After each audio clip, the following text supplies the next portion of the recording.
excited to be hosting the first Kaur Voices in the Bay Area.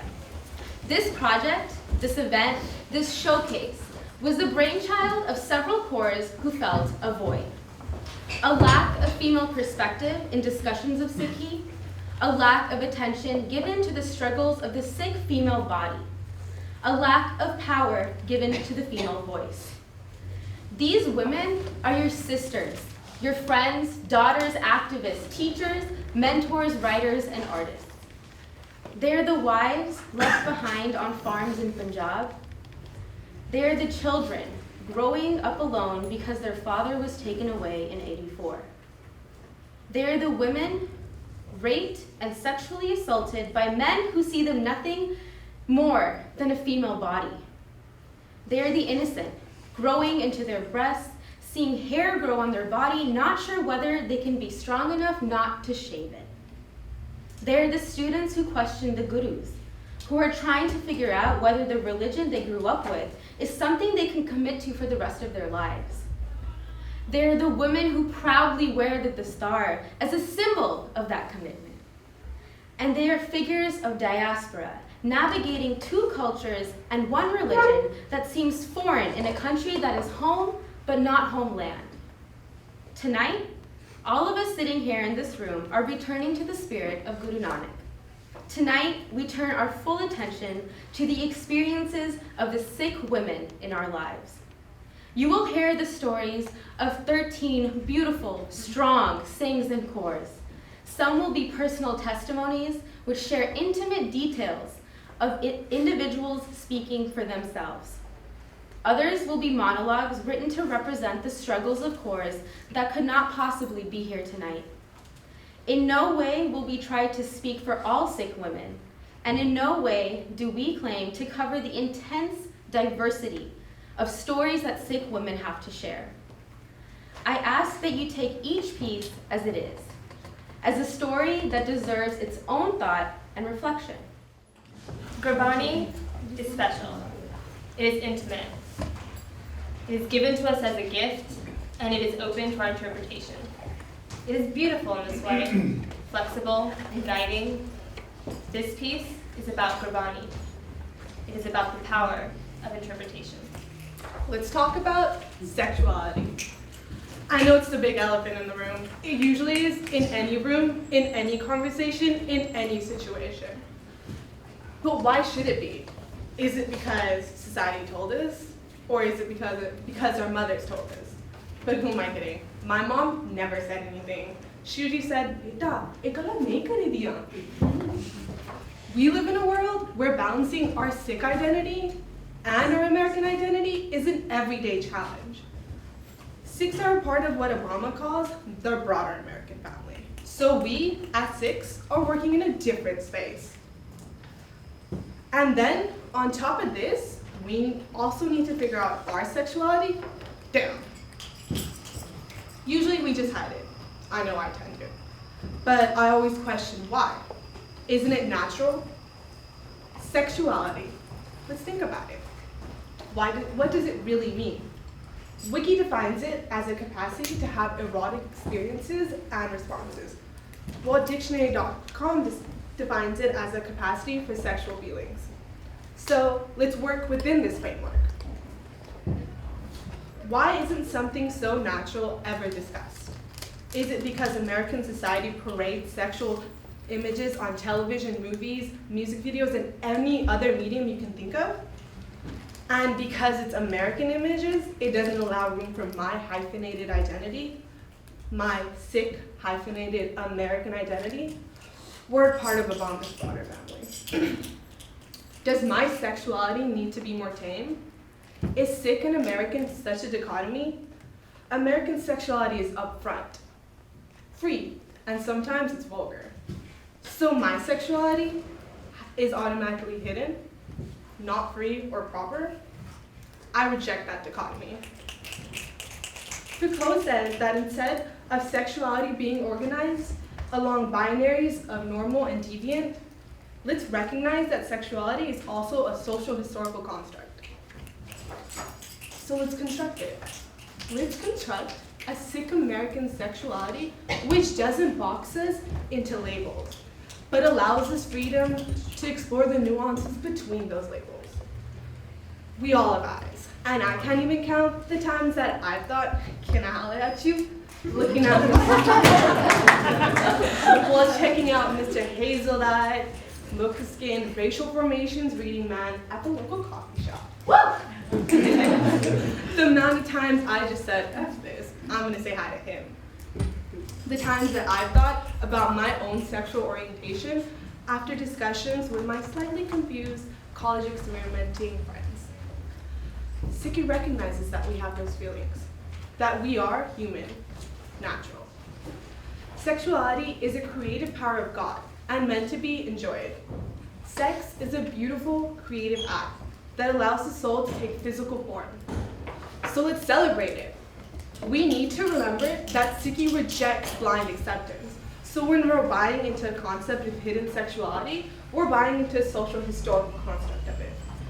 Let's celebrate the freedom that Sikhi gives us to make our own decisions, to the right to find our own path to the Guru, to make our own mistakes, to make our personal connections, to navigate ourselves in a world where our hyphenated identity defines us, where women are still struggling to recognize our own worth. So let's celebrate for all these reasons and more. Voices can be expressed in creative and diverse ways. This next piece is a presentation of artwork entitled Identity. Just 2 weeks ago, I was asked how I identify myself. The word Kaur was nowhere in that answer. However, these past 2 weeks, as I've been thinking about this event, this piece, I've come to see that the labels that I identified with myself were all really related to being a Kaur.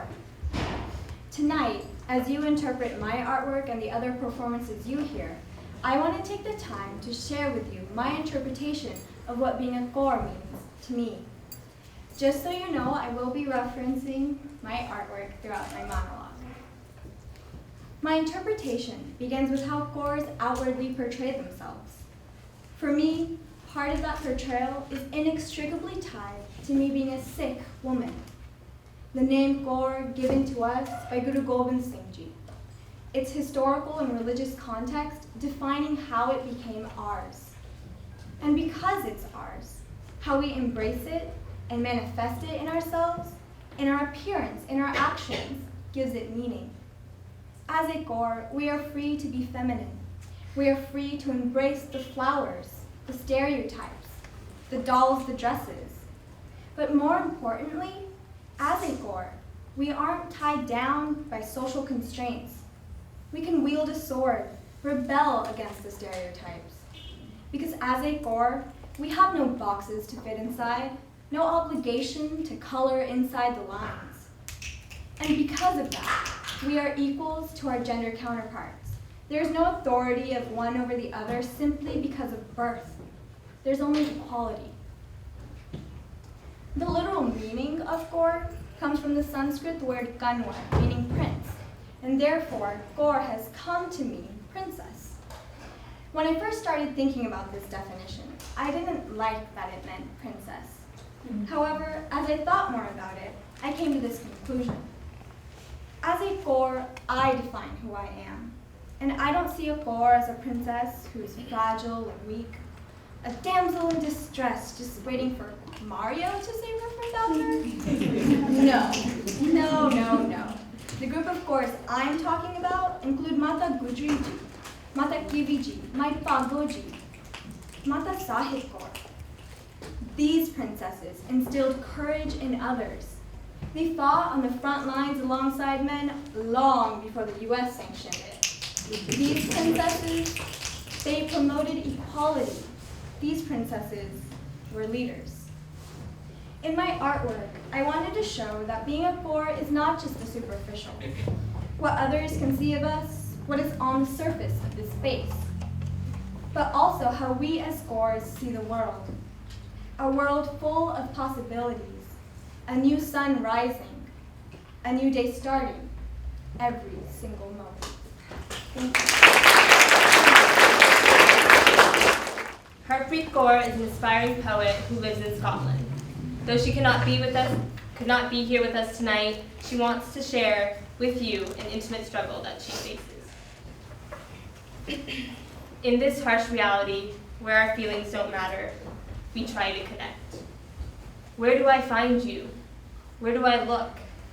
I can't express how much I feel for you when I am happy, when I am sad. Who do I turn to? I look for a light. I look for guidance. Where do I search? Why can't I find you? I need to keep searching, not to give up. Wake up. Don't run away. I look for answers, but they are so far away. I'm lost. I'm alone. I just want to find my home. Give me answers that I'm seeking for. Please let me find you. Let me be close to you. I want to be able to feel you, your existence, your presence, to be able to taste your divine essence. Harpreet Kaur is not alone. Her struggle to find her path is a way navigated by many Kaurs. One of the first questions my mom asked me when I told her I was moving into an apartment for college was if any of my roommates were Punjabi. She didn't ask if they had the same major or if we had the same interests. She wanted to know if they matched her perception of my own identity. This next piece depicts a fellow Kaur's journey through a similar struggle as she tries to figure out who she is and what her identity is. I've come to know two types of people in the world. Those who are born into religion and those who choose to step into it or out of it. I was technically part of the first, born and raised in a family of Sunday-going Sikh parents. So traditionally, I made my first group of friends at the Gurdwara. There were crowns on their heads, they had swords by their sides. Their nectarous words so sweet, their words so poetic as to contend even Shakespeare. These were the people I had to be. If anybody, these kings and princes were the closest to divinity. Their shrines gleamed of peace, truth, purity, and everything holy. These holy beings, among these holy beings, I thought was where I could prove myself worthy, great, exceptional. With whom I could escape my vices, where I could dispose of my superficial mind, my materialistic self. They tempted me to seek a path devoid of vanities forever. So I foolishly followed. I sat amongst them, Gurmat camps, Khalsa school, Kirtan classes, Santyas classes. Oh, I tried to walk their walk, talk their talk, sing their songs. Oh, I tried. I scrubbed at the felt under my hands until they were raw, my skin as pink as a newborn lamb. But by the next day, the filth would come back. It would seep up through my toes, blind my eyes, command my actions. It was an imperious curse. How did they do it? With college, however, came the inadvertent curtain drop. I saw them. I saw them for who they were. I saw them without the facade of their crowns, their swords, their nectarous words. I saw them. They reeked of filth, the very filth I thought their divine waters could wash away. I saw them and I realized they were just like me, trying to rid themselves of the filth I thought they didn't have. And then I ran. I ran away from this horrific hypocrisy. I ran until I saw no signs of crowns, of shrines, of synthetic divinity. I couldn't make sense of it. I had lost my footing. Who was I supposed to be now? This hypocrisy, along with the disillusioning world of college, led me right into the waiting arms of the young, the free, the YOLOers. They were passionate disbelievers. They embraced the filth. I thought I had found my place. They slept by day, frolicked by night, surrounded by flashing lights. Our lives were blurs of laughter and dancing, fast-paced, always on the move. Embracing a secularism I found intoxicating. And yet, they were academically the brightest in the modern world. They were future doctors, lawyers, CEOs, exactly who I wanted to be.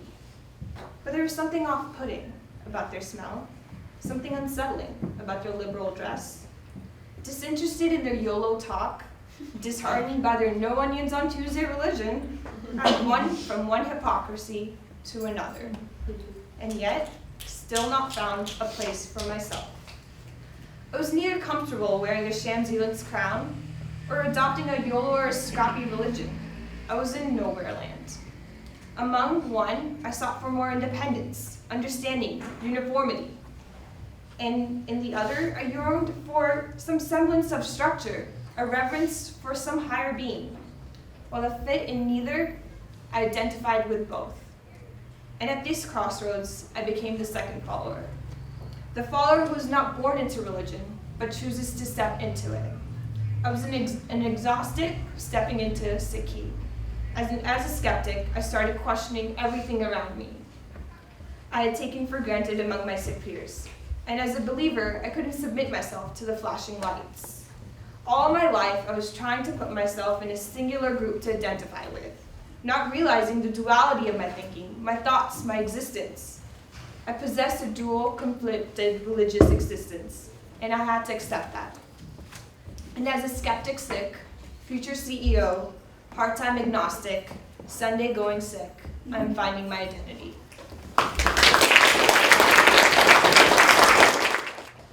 Collectively engaging in this big social experiment, our views tend to be shaped by what others warrant. Let me give you an example of what I mean. Here is the perfect girl, at least for me. Tight jeans and blue blouse, she walks around with her Coach purse. Stride after stride. Does watching her make me perverse? Her neatly curled and trimmed brown hair smells of tropical goodness. Her gentle steps in her toms leave me in an admiring peacefulness. Her slender, tall physique exhibits grace and beauty. What will it take for me to get with you, cutie? I bet your legs are as smooth as silk, no joke. And that tiny hair on her chin, she'll wipe it off with a razor stroke. Your fierce brown eyes pierce through my soul right now, and they're only enhanced by each perfectly threaded eyebrow. Red lipstick and pink blush, worn discreetly and without lavish. Skin-colored powder covering every pimple and blemish. As beautiful as you are by societal means, I must confess, you are not the girl of my dreams. This thing needs a God, inside and out. And if you don't believe me, let me remove all doubt. I want a God princess like Goldilocks who leaves her long hair free. And if she keeps it covered in a chunni scarf or dastard, that's equally desirable to me. A God who embraces her natural form as a gift from the divine. Forget double standards. You don't need makeup on your face. I don't have makeup on mine. A girl who keeps it classy while in style. That's what I truly find worthwhile. A girl who's fit for the sake of healthy being. Not because of the magazine cover models she be seeing. And then she goes out and faces society. You'll never get to play volleyball with those hairy arms and legs. You're asking me to prom? Ha! You better get on your knees and beg. I always thought of you as a friend. I thought with all that facial hair you were a boy. Why don't you go home and play with that little religious dagger toy?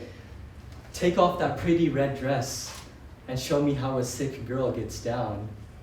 Screw you and your terrorist family! We want you to leave this town!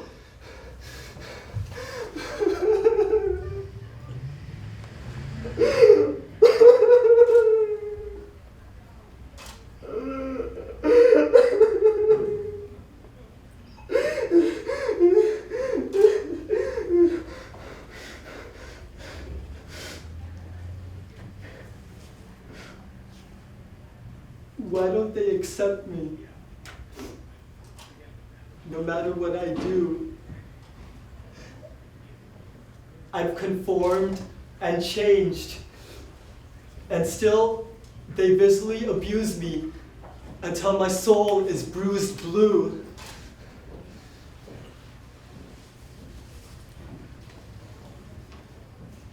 Why try to fit in when you were born to stand out? You are a Sikh warrior princess, not a lousy cop-out.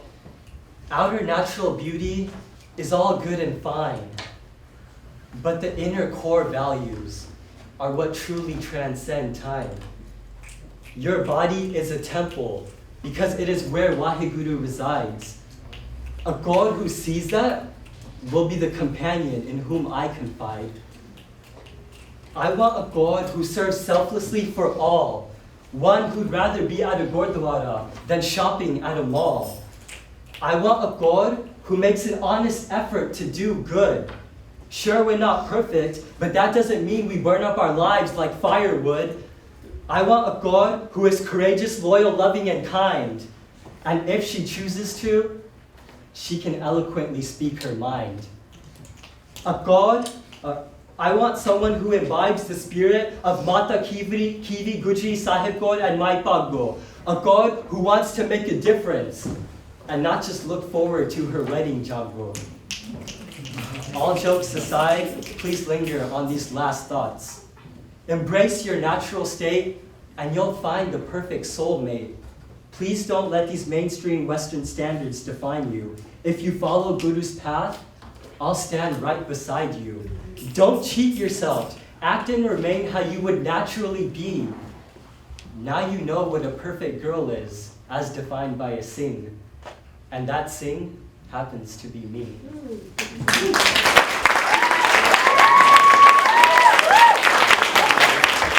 We talk, we speak up. We yell, we scream.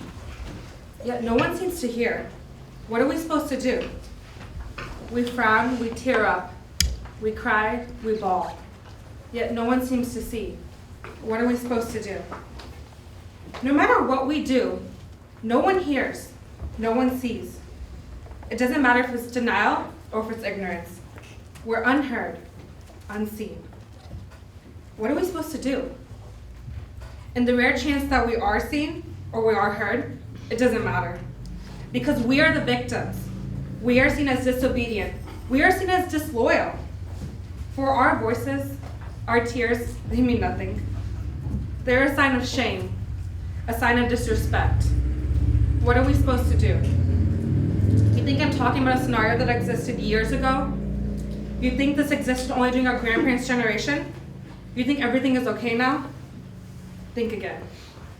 Report by India's Ministry of Home Affairs, the year 2009. Rape cases, 21,397. Female abduction cases, 25,741. Molestation cases, 38,711. Abuse by family cases, 89,546.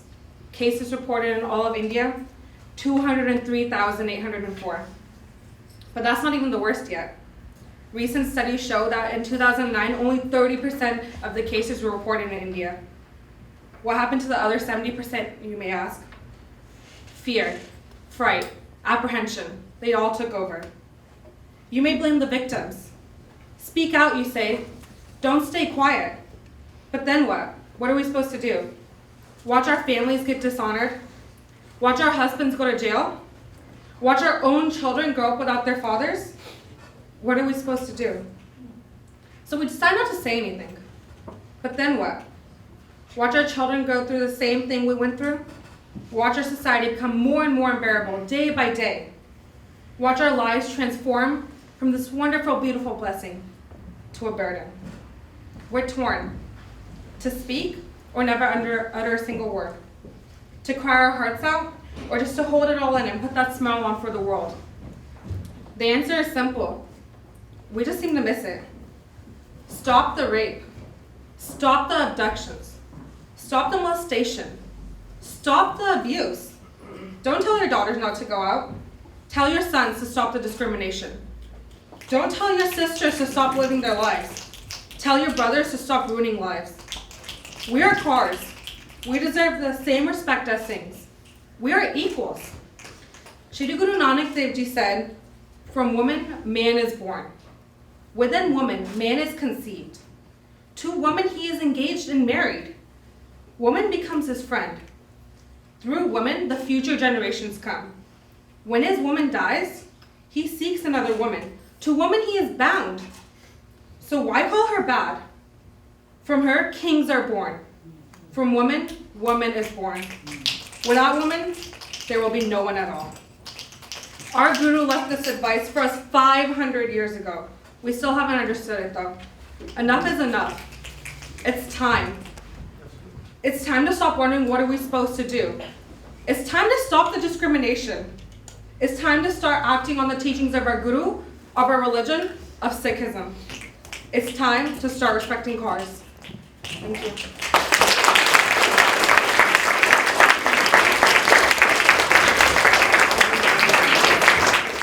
It's really nice to be here. I want to thank the organizers. This is amazing. I'm a mother of two. I live in the suburbs, so this is a wild night out for me. And I'm loving it. And you know, as a mom, I worry a lot about my children's nourishment. Are they getting broccoli? Are they getting sag? Are they getting, protein? Are they eating their dal? And these stories and these poets and the tabla, it's nourishment for me as a writer. It's just pure good nourishment. So can't thank you enough for it.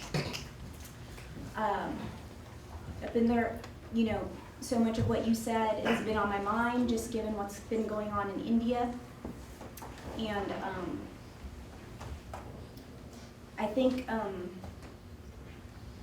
in regards to a woman's safety, her right to be safe in every moment, and her right to autonomy over her body, it becomes really important for me as a mother and as a daughter, as a sister and a friend, that there's reassurance out there. There's reassurance and there's a counterbalance. And so I picked these two pieces as a counterbalance to everything that's going on in the world, to remind me that there's moments, we know them as sanjog, that there's moments that a trajectory is built for two lives. And those moments of sanjog become so critical, and so critical to hold on to in this world. And also have to remind myself that there are good, honorable men out there. So, this first piece was an assignment from grad school. We had to imagine, before we were born, how parents fell in love. So I had to think back, and my parents actually did have a love marriage. And I had to think back to the loose facts that I were given and come up with their love story. It's called a medical history. I swim upstream, dive off of Providence, splash through the Atlantic, sprint through Europe, catapult, land on Punjabi soil. Chandigarh, 1967. I'm a forward thought in my mother's mind. I visit and leave her dreams with ease. For father, I'm the coveted ovum, where egg successfully meets sperm. Life begins. Scribbled in his class notes. Mama studies the human body by her dorm window, cradles her face with her hands, sniffs ink and scrub soap on her fingertips. Her thoughts swaying through anatomy, physiology, biology, the building blocks of life. Father strolls by mother's dormitory, recalls the click, click, click of my mother's heels, forgets about the bones that make up the human hand, and forgets and his exam the next day. He concentrates on the click, click, click, and hearing those beats again. I see the two of them in the college canteen, medical students, examining the human heart, feeding it cold coffee and chutney sandwiches, consulting other students, studying that anatomical organ sustaining life. They discuss the procedures for cardiovascular operations, open the chest cavity wide, expose the organ to its fullest, watch it thump, blood pumping, then, like a village seamstress, cut and snip, snip and sew. Father misses lecture to stand in line at the blood bank where mother works. He tells his friend he is sick, doesn't feel well. The diagnosis, the heart. You cannot go to the chemist for this. Father gives mother's nieces silk saris and her sisters sweets in exchange for Nana's approval and Nani's blessings. Matches are made in heaven, father says. They smile for the wedding photographer. The transfusion of marriage is complete.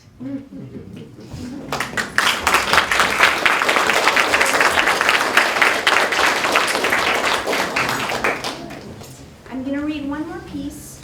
This is a really exciting project. It's called the Sikh Love Stories Project. And, amazing women, amazing Sikh American women are coming to this project to tell their stories. They're taking the love story and making it their own. So excited, and I feel so blessed to be shepherding these stories into the world. This is an excerpt from my love story. It's a little raw, but I appreciate you listening. Where does a love story begin? Late summer of 2002, on the steps of a Manhattan apartment with a man I was getting to know. I had officially met him over IM AOL chat a month earlier. He was a charming 11-point Geneva font that popped onto my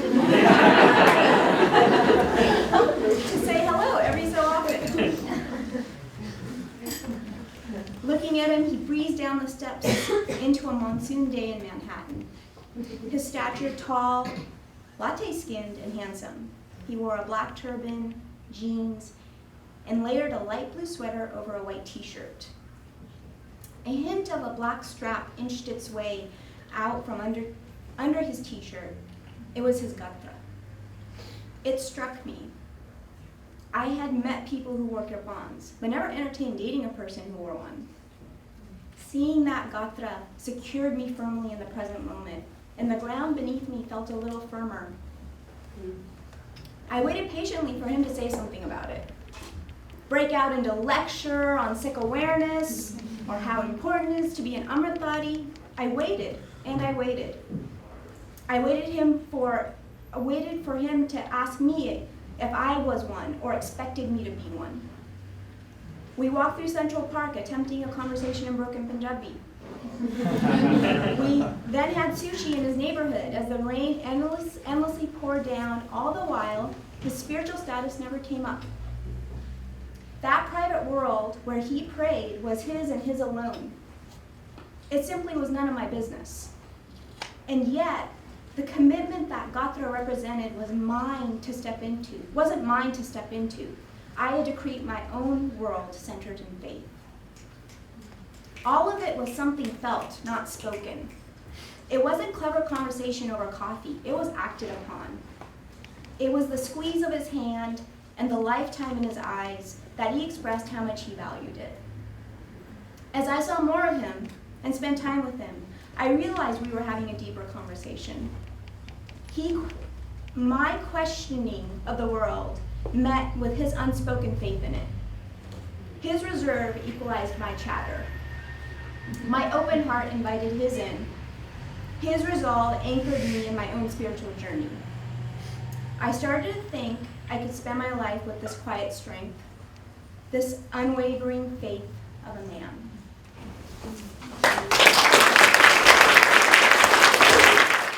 As a teenager, the Sikh woman faces a seemingly trivial dilemma. The dilemma surrounds the subject of hair. We've been given this gift of hair. Our gurus asked us to protect this gift. This next piece is about a woman navigating her personal relationship with hair and what it means to her to protect it. Let me take you into the mind of a preteen Sikh girl. Let me take you into the mind of a preteen Sikh girl with not hairy legs, but hair on her legs, who for the first time looked down at her legs and then her friends and saw something different. Maybe not something ugly and something beautiful, but something different. Who recognized such difference and acted out of embarrassment. who stopped wearing shorts, who consciously tugged at her pants around her ankle every time she crossed her legs and revealed what made her different. Let me take you into the mind of a preteen Sikh girl whose best friend, sister, shaved her legs and tried to hide it, who could not understand why she would, and not say anything, to the one person she told everything to, who felt confused, abandoned by the one person who was not yet different, pain in her heart for reasons she could not explain. Let me take you into the mind of a teenage Sikh girl who felt the need to come to a decision, whether to shave or not, whether to conform to an act she felt could be described as no other way but blinded. Guided by the stronghold of Western ideological thought, Venus revealed the goddess within you, repeated the shaving commercials over and over in her mind, as if to not categorize her as the opposite. Not a goddess, not womanly, not beautiful. Whether to conform or stay different, to continue to live this life, she felt nothing less than one of isolation, of thought, of practice, of being. Let me take you into the mind of a teenage Sikh girl who made the decision to stay different, not to forcefully remove the hair on her legs. Who bought shorts and wore them to high school after 3 years of wearing nothing but pants. Who felt the whole world stand up against her in this decision. Whose own mother discouraged her wardrobe choices and suggested shaving, fearing her only daughter would be bullied and break down. Whose auntia gave her crazy stares and tried to convince her she was irrational, but didn't realize they were talking to a girl who would rather wear shorts in bone-chilling winters rather shiver than hide her true self. Let me take you into the mind of a Sikh woman, proud of every brownish black hair on her body, on my body, who didn't think twice about wearing this dress today, who could give a rat's ass about what other people think and about what I wear and how I look, who thinks Vaheguru every day for the isolation I felt because it allowed me to question every decision I make, who realizes though, even though it's about the hair, it's about the awareness of the hair, who realizes I'm not as different as I may think, who no longer feels isolated, only the love and warmth of members of a Sangat who are all on their own journey of life, striving to get closer to the spirit, Vaheguru, that connects us all.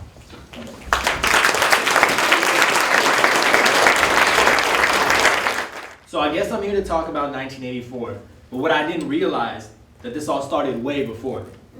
It starts with the grandma and her 2 grandsons locked up in a tower, sharing her wisdom, telling them to meditate on the power.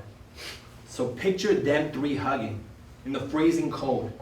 Grandma, grandsons, 9 and 7 years old. She tells them about their grandfather who gave his head for humanity, about their brothers who died in battle, about their foremothers' free kitchen where kings and peasants sat equally, about their ancestors who stopped mountains with the palm of their hands. All through the night, she rubs their backs and comforts them, only as a grandmother can. She tells them how their great-great-grandfather accepted the laws of nature, how they too will have to leave this earth with no anger. All through the night, she hugs them close, kissing them on their heads, one by one. Morning comes. The guard comes in with tears in his eyes.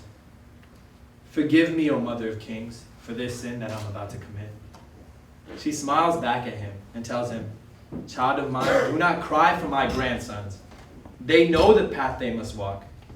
Smiles on their faces as she ties their dastars, lud by lud, kissing each grandson on the forehead as she finishes. She imparts the last bit of knowledge. "My beautiful grandsons, the work of your forefathers is not done." As she tells them what is to come, they reply, exuding such confidence the world has ever seen, "We will never wave, never falter. Today we meet death at the altar." They embrace each other for the last time. 2 kings, 1 7 and 1 9, walk down those cold tower steps. They walk into that Mughal court with more swag than any Lil Wayne video you have ever seen. They walk through that low archway, right foot first, so their backs will be to the man that has their lives in his hands. He asks the two children, "Are you ready to become one of us?" With the spirit their grandmother instilled in them, they say, "Vaheguru Ji Ka Khalsa, Vaheguru Ji Ki Fateh." We will never become one of you. Never. Infuriated, he orders them to be executed. Brick by brick, the slash of a sword. Now that spirit of Mata Gujari Ji lives in every core. So my sister, when the day comes and you have a child of your own, give that child the spirit of Mata Gujari Ji. That's the end of my poem.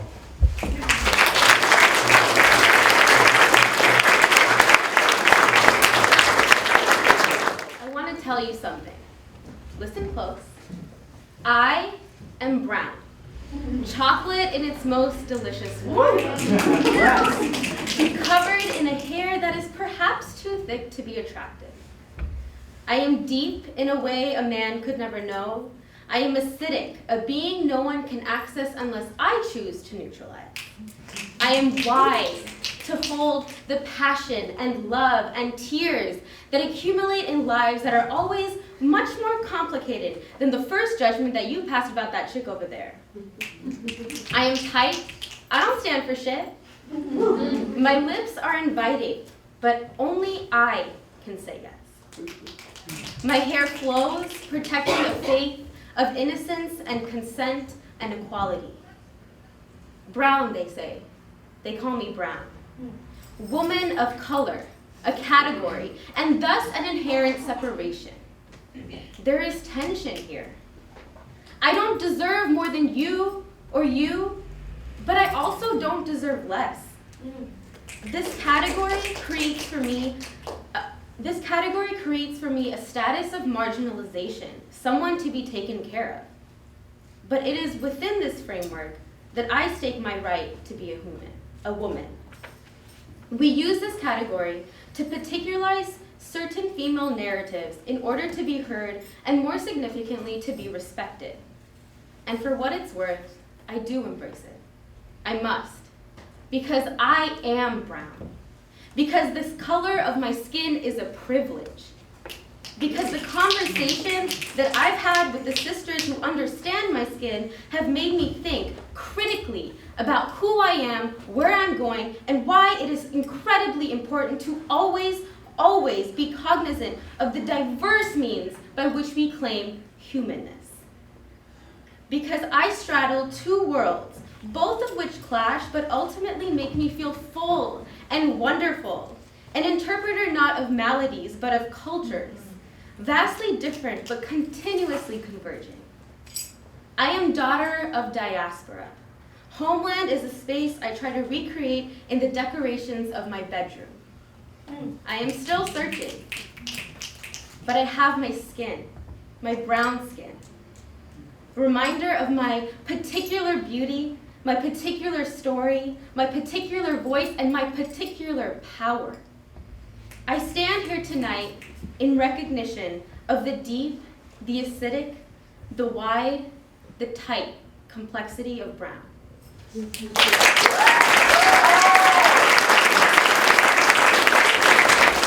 you all so much for coming out tonight. Whether you laughed, or you cried, or you were touched in any way, we hope you walk away having learned something new. These conversations, these subjects, do not come up often in the Sikh community or in Sikh youth, but Kaur Voices provides a platform for these discussions to take place.